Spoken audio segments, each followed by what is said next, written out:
News18 ಡಿಜಿಟಲ್ಗೆ ಸ್ವಾಗತ. ನಾನು ಕಾರ್ತಿಕ್. ಚಿನ್ನಸ್ವಾಮಿ ಕ್ರೀಡಾಂಗಣದಲ್ಲಿ IPL ಪಂದ್ಯ ನಡೆಯೋದಿಲ್ವಾ ಅನ್ನುವಂಥ ಪ್ರಶ್ನೆಗೆ ಕೊನೆಗೂ ಉತ್ತರ ಸಿಕ್ಕಿದೆ. ಸರ್ಕಾರ ಗುಡ್ ನ್ಯೂಸ್ ಅನ್ನು ಕೊಟ್ಟಿದೆ. ಈ ಬಾರಿ IPL ಪಂದ್ಯ ಈ ಒಂದು ಚಿನ್ನಸ್ವಾಮಿ ಸ್ಟೇಡಿಯಂನಲ್ಲಿ ಆಯೋಜನೆ ಮಾಡೋದಕ್ಕೆ ಸಾಧ್ಯ ಆಗೋದಿಲ್ವಾ ಅನ್ನುವಂಥ ಪ್ರಶ್ನೆಗಳು ಉದ್ಭವ ಆಗಿರ್ತಕ್ಕಂಥ ಸಂದರ್ಭದಲ್ಲಿ ಸರ್ಕಾರ ಮತ್ತು KSCA ನಡುವೆ ಸಾಕಷ್ಟು ಮಾತುಕತೆಗಳು, ಸಭೆಗಳು ನಡೆದಿತ್ತು. ಜೊತೆಗೆ ಸರ್ಕಾರವು ಕೂಡ ಕ್ರೀಡಾಂಗಣವನ್ನು ಪರಿಶೀಲನೆ ಮಾಡುವಂಥ ಕೆಲಸವನ್ನು ಮಾಡಿತ್ತು. ಅದೆಲ್ಲದರ ಭಾಗವಾಗಿ ಈಗ ಸರ್ಕಾರ ಗ್ರೀನ್ ಸಿಗ್ನಲನ್ನು ಕೊಟ್ಟಿದೆ. ಚಿನ್ನಸ್ವಾಮಿಯಲ್ಲಿ ಈ ಬಾರಿಯ IPL ಪಂದ್ಯವನ್ನು ಆಯೋಜನೆ ಮಾಡೋದಕ್ಕೆ ಸರ್ಕಾರ ಸಮ್ಮತಿಯನ್ನು ಸೂಚಿಸಿದೆ. ಇವತ್ತು ನಡೆದಂಥ ಕ್ಯಾಬಿನೆಟ್ ಸಭೆಯಲ್ಲಿ ಸರ್ಕಾರ ಈ ಒಂದು ನಿರ್ಧಾರವನ್ನು ತೆಗೆದುಕೊಂಡಿದೆ. ಜೊತೆಗೆ ಒಂದಿಷ್ಟು ಕಂಡೀಷನನ್ನು ಕೂಡ ಹಾಕುವಂಥ ಸಾಧ್ಯತೆಗಳು ಕೂಡ ಇರ್ತಕ್ಕಂಥದ್ದು. ಈಗಾಗಲೇ ಇವತ್ತು ನಡೆದಂಥ ಸಚಿವ ಸಂಪುಟ ಸಭೆಯಲ್ಲಿ ಒಂದು ಒಮ್ಮತದ ತೀರ್ಮಾನಕ್ಕೆ ಬಂದಿರುವಂಥದ್ದು. ಈ ಒಂದು IPL ಪಂದ್ಯವನ್ನು ನಡೆಸೋದಕ್ಕೆ ಅವಕಾಶ ಕೊಡುವ ಜೊತೆಗೆ ಗೃಹ ಇಲಾಖೆ ಒಂದು ಸುತ್ತೋಲೆಯನ್ನು ಹೊರಡಿಸೋದಕ್ಕೆ ಒಂದು ಒಮ್ಮತದ ತೀರ್ಮಾನವನ್ನು ಕೂಡ ಬರಲಾಗಿದೆ.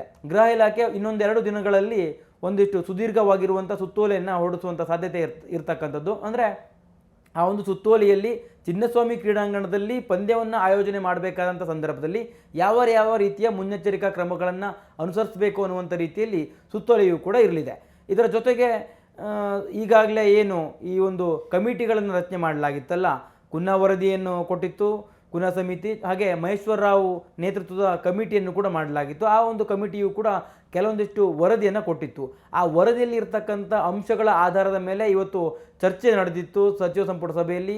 ಆ ಎಲ್ಲ ಚರ್ಚೆಯ ಒಟ್ಟಾರೆ ಭಾಗವಾಗಿ ಈ ಒಂದು ಪಂದ್ಯವನ್ನು ಆಯೋಜನೆ ಮಾಡೋದಕ್ಕೆ ಅವಕಾಶವನ್ನು ಕೊಡಬೇಕು ಅನ್ನೋ ತೀರ್ಮಾನವನ್ನು ಸರ್ಕಾರ ತೆಗೆದುಕೊಂಡಿದೆ.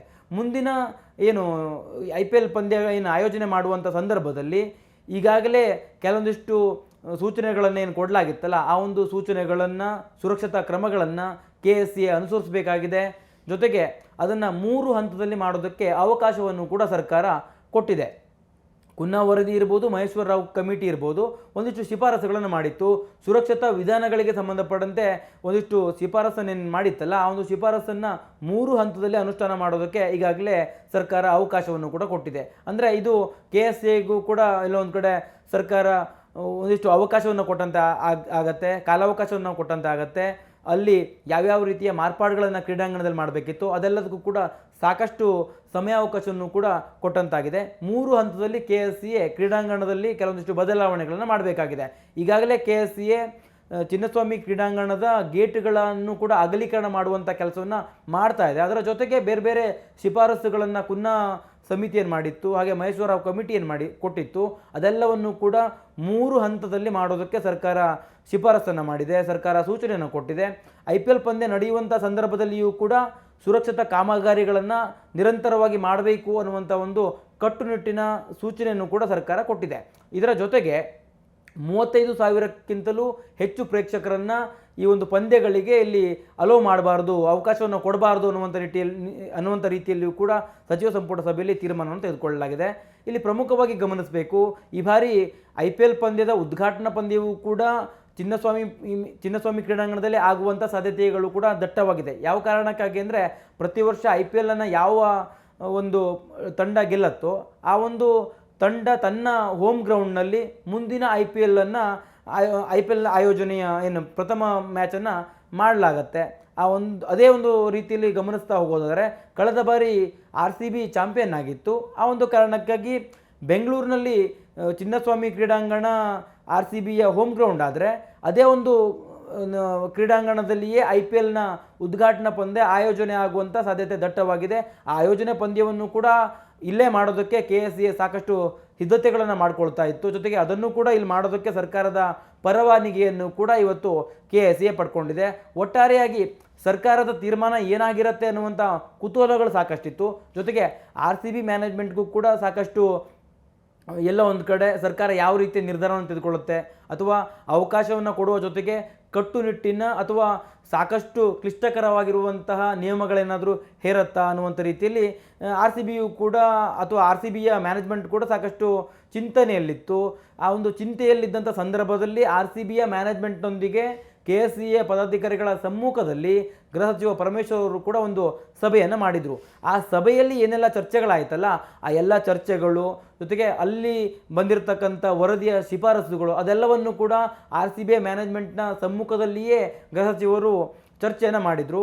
ಅದೆಲ್ಲದರ ಒಟ್ಟಾರೆ ಭಾಗವನ್ನು ತೆಗೆದುಕೊಂಡು ಸಚಿವ ಸಂಪುಟ ಸಭೆಯಲ್ಲಿ ಪ್ರಸ್ತಾವನೆಯನ್ನು ಮಾಡುವಂಥ ಕೆಲಸವನ್ನು ಕೂಡ ಗೃಹ ಸಚಿವ ಪರಮೇಶ್ವರ್ ಅವರು ಮಾಡಿದ್ರು.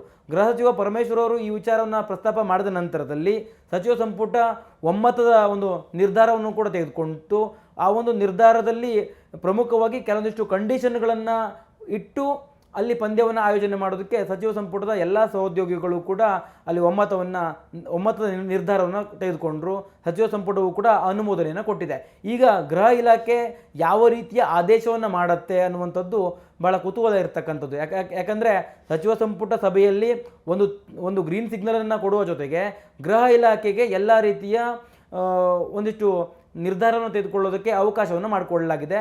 ಜೊತೆಗೆ ಗೃಹ ಇಲಾಖೆ ಒಂದು ಸೂಚನೆಯನ್ನು ಕೂಡ ಹೊರಡಿಸಬೇಕು.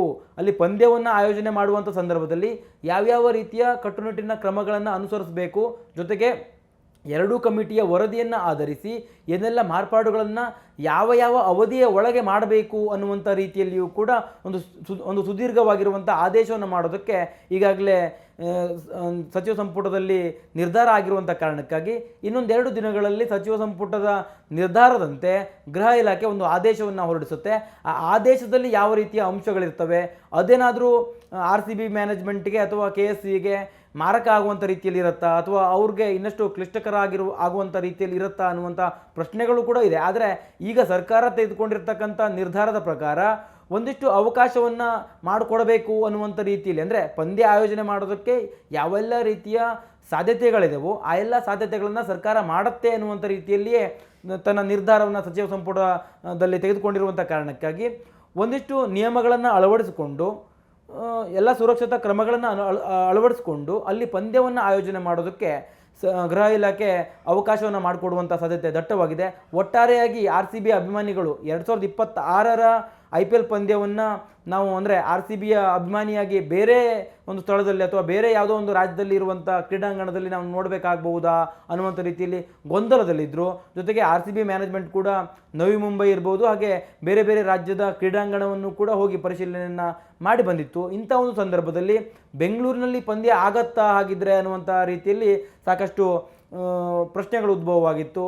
ಆದರೆ ಈಗ ಅಂತಿಮವಾಗಿ IPL ಪಂದ್ಯವನ್ನು ಇಲ್ಲಿ ಆಯೋಜನೆ ಮಾಡೋದಕ್ಕೆ ಸರ್ಕಾರ ಗ್ರೀನ್ ಸಿಗ್ನಲನ್ನು ಕೊಟ್ಟಿದೆ. ಬಹುತೇಕ RCB ಮ್ಯಾನೇಜ್ಮೆಂಟ್ ಕೂಡ ಇದಕ್ಕೆ ಒಪ್ಪಿಗೆಯನ್ನು ಕೂಡ ಸೂಚಿಸಿ ಇಲ್ಲಿ ಪಂದ್ಯವನ್ನು ಆಯೋಜನೆ ಮಾಡುವಂಥ ಸಾಧ್ಯತೆಗಳು ಕೂಡ ದಟ್ಟವಾಗಿರುವಂಥದ್ದು.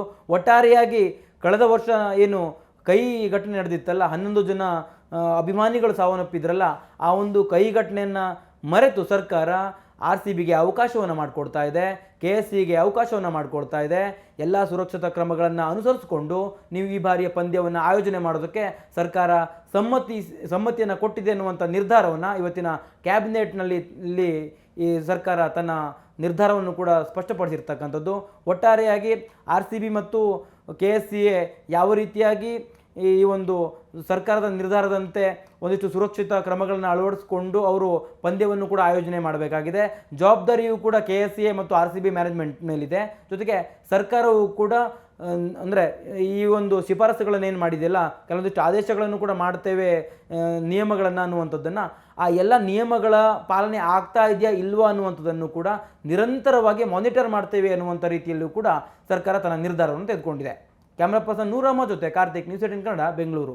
ನಿರ್ಭೀತ, ನಿಷ್ಪಕ್ಷಪಾತ, ವಿಶ್ವಾಸಾರ್ಹ ಸುದ್ದಿಗಳಿಗೆ ಮತ್ತೊಂದು ಹೆಸರಾಗಿರೋ ನ್ಯೂಸ್ 18 ಕನ್ನಡ ಈಗ ಆಪ್ನಲ್ಲೂ ಲಭ್ಯ ಇದೆ. ದಯವಿಟ್ಟು ಇಲ್ಲಿರೋ QR ಕೋಡ್ ಅನ್ನ ಸ್ಕ್ಯಾನ್ ಮಾಡಿಕೊಂಡು ಆಪ್ ಡೌನ್ಲೋಡ್ ಮಾಡೋದಕ್ಕೆ ಮರಿಬೇಡಿ. ನಿಮ್ಮ ಬೆಂಬಲ ಹೀಗೆ ಸದಾ ನಮ್ಮೊಂದಿಗಿರಲಿ. ಧನ್ಯವಾದ.